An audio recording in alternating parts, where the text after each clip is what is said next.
Assalamualaikum warahmatullahi wabarakatuh. Perkenalkan, kami dari Waalaikumsalam. kelompok Carolina ingin mempresentasikan tentang Matrix and Greedy Algorithm dengan saya Farhan Almasyur. Saya Kevin Darmawan. Saya Muhammad Alfi Aldo. Muhammad Salman Al-Farisi. Oke, jadi kita akan lanjut ke slide selanjutnya, yaitu apa sih itu matroid? Ya, matroid itu salah satu cara untuk menyamaratakan suatu objek matematika. Eh, Biasanya itu dalam bentuk graf atau vektor.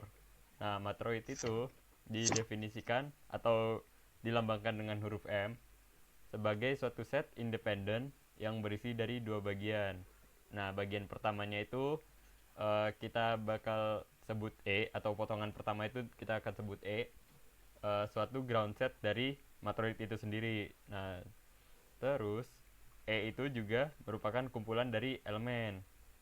Contoh, E merupakan himpunan dari satu 2 sampai N. Terus potongan kedua yang biasa disimbolkan dengan I merupakan suatu kumpulan set independen dari M.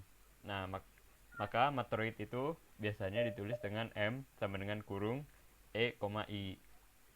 Nah, sifat dari I itu ada tiga yang harus dipenuhi untuk membentuk suatu matroid.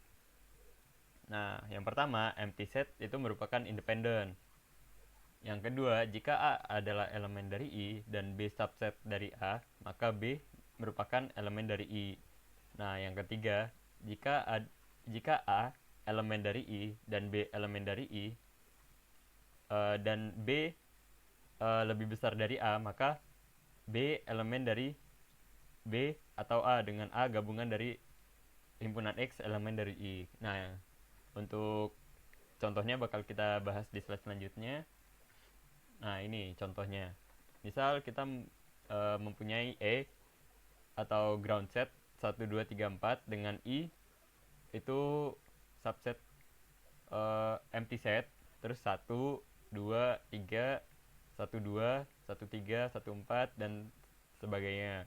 Terus kita apakah uh, MEI ini suatu matroid seperti itu. Nah, kita harus melihat sifat ini saja. Yang pertama kita lihat apakah empty set berada pada I. Nah, kita lihat empty set ada pada I, maka sifat pertama sudah terpenuhi. Nah, sifat kedua, subset dari empty set adalah empty set itu sendiri, ya kan? Empty set memiliki subset empty set itu sendiri. Nah, terus apakah uh, subset satu merupakan empty set dan satu itu sendiri. Nah, dan kedua elemen tersebut ada di I. Terus kita coba di satu dua. Satu dua itu memiliki subset empty set satu dan 2. Nah, empty set satu dan 2 itu terdapat pada I. Kita lakukan itu secara terus-menerus. Contoh satu tiga. Nah, satu tiga itu memiliki subset empty set satu dan 3. Begitu pula satu empat dua tiga. Dua tiga akan memiliki empty set 2 dan 3. Nah, jika dilakukan terus-menerus untuk semua I, nah akan didapatkan bahwa sifat yang kedua yang di slide yang ini itu terpenuhi.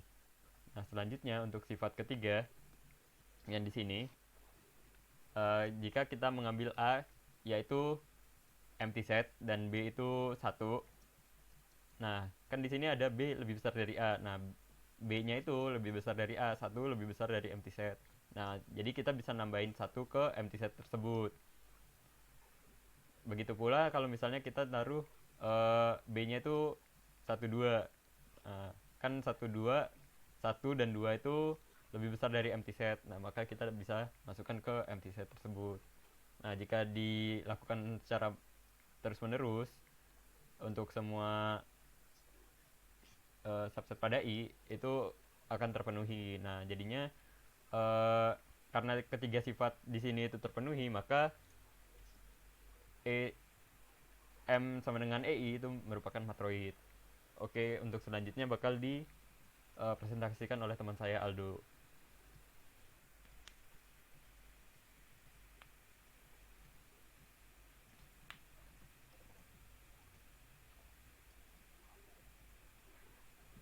Oke, untuk selanjutnya ini ada representasi Matoroid menggunakan graf. Jadi, seperti yang kita tahu, graf itu kan merupakan sebuah graf yang terdiri dari dua jenis data. Ada yang namanya vertices, ada yang namanya edges. Nah, graf itu juga merupakan sebuah permodelan yang menghubungkan vertices dengan menggunakan si edges ini. Nah, terus misalnya nih, dalam Matoroid kita bisa merepresentasikan si vertices ini sebagai orang, dan edges itu adalah sebagai hubungan antara orang-orang tersebut. Nah, kalau contoh paling mudahnya itu biasanya ada di sosial media. Kalau misalnya terdapat 6 orang yang saling berteman satu sama lain, maka hubungan pertemanan mereka itu pasti ada mutual friends-nya lah gitu. Mereka tuh dapat digambarkan melalui graf. Nah, contoh grafnya itu kayak gini.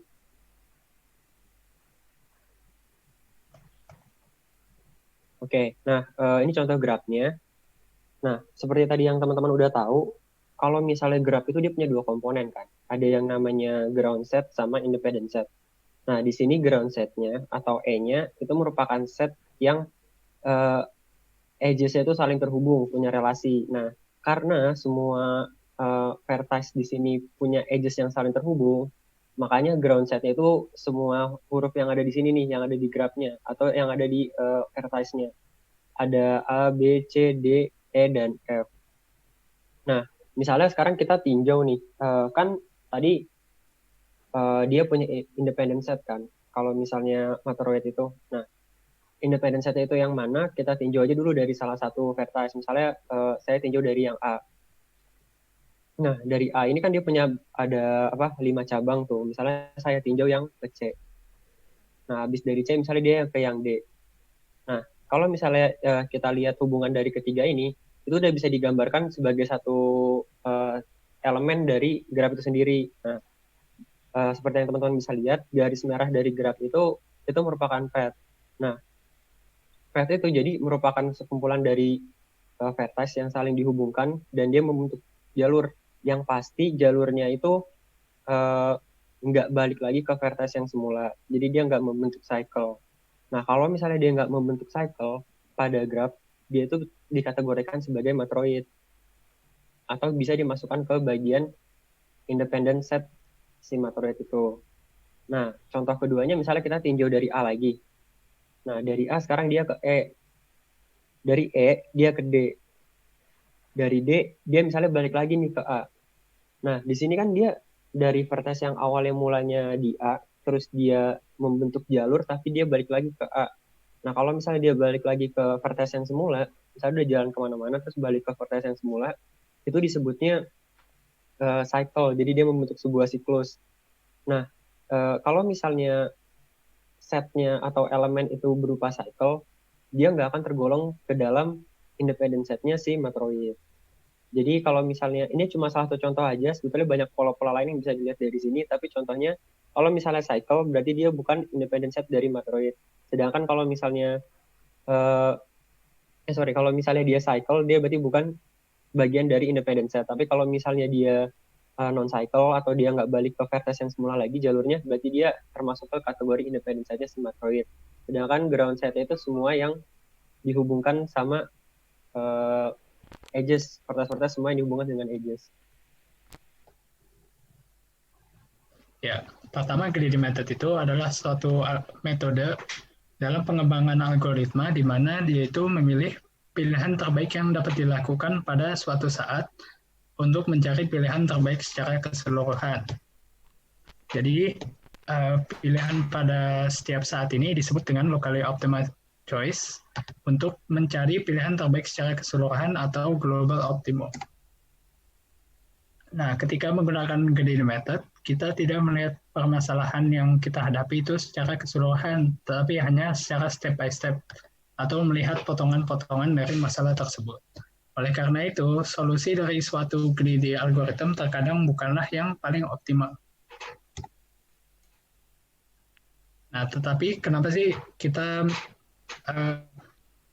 tetap memakai greedy method? Karena jika dibandingkan dengan metode pengembangan algoritma lainnya, implementasi dengan greedy method itu jauh lebih sederhana. Selain itu, lebih mudah juga untuk menghitung time complexity atau waktu yang dibutuhkan dari greedy algorithm tersebut.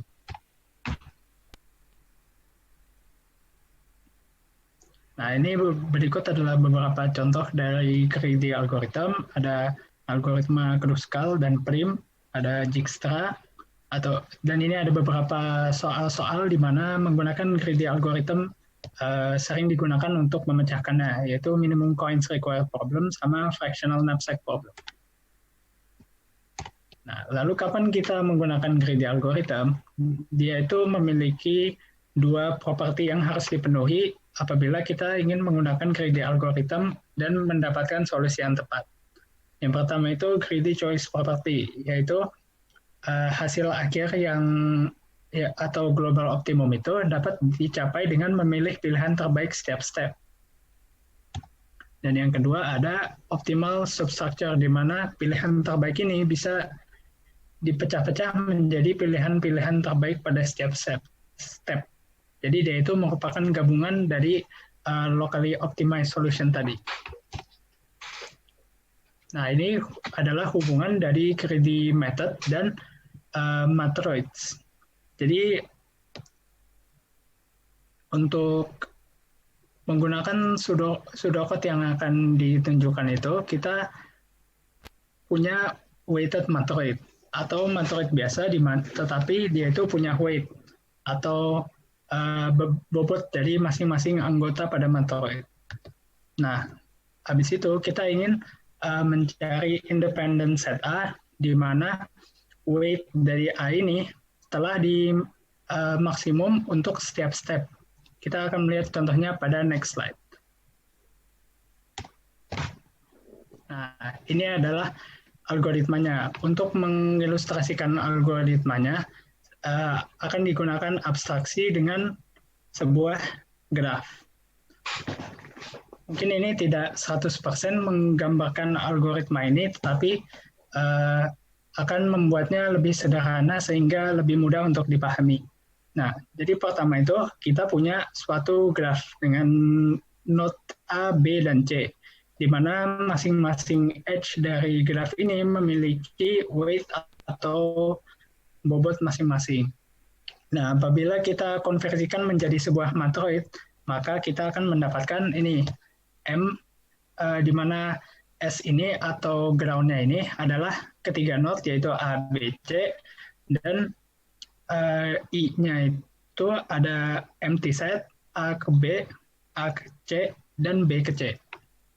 Nah, untuk menggunakan algoritmanya, kita harus memberi matroid yang ingin digunakan serta weight function-nya, yaitu bobot dari masing-masing edge. Di mana pada algoritma ini dia akan mengembalikan A, yaitu independent subset dari matroid ini dengan weight yang tertinggi pada setiap step.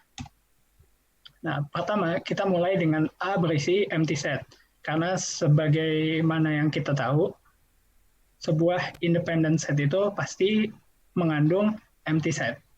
Setelah itu kita akan melakukan sorting untuk semua anggota S berdasarkan weight yang mereka miliki. Untuk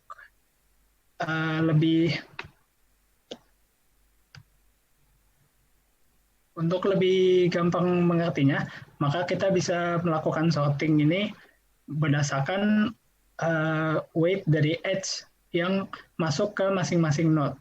Karena C itu ada 2 dan 3, maka kita memasang C paling depan. Lalu kemudian ada B, lalu ada A. Dia itu disorting secara decreasing order atau dari besar ke kecil.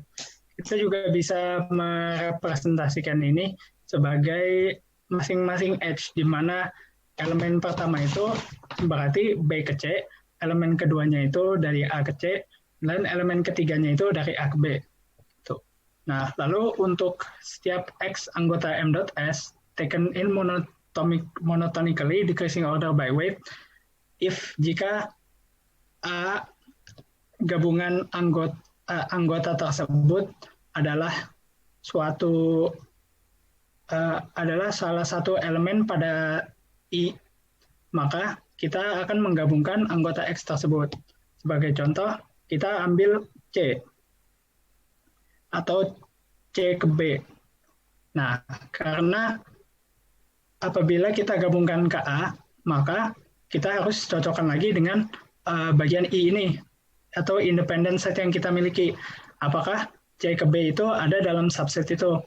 Nah, dari sini kita lihat bahwa kalau A yang berisi empty set digabungkan dengan C ke B, dia itu sudah ada di dalam independent subset. Maka kita bisa menambahkan dia ke A.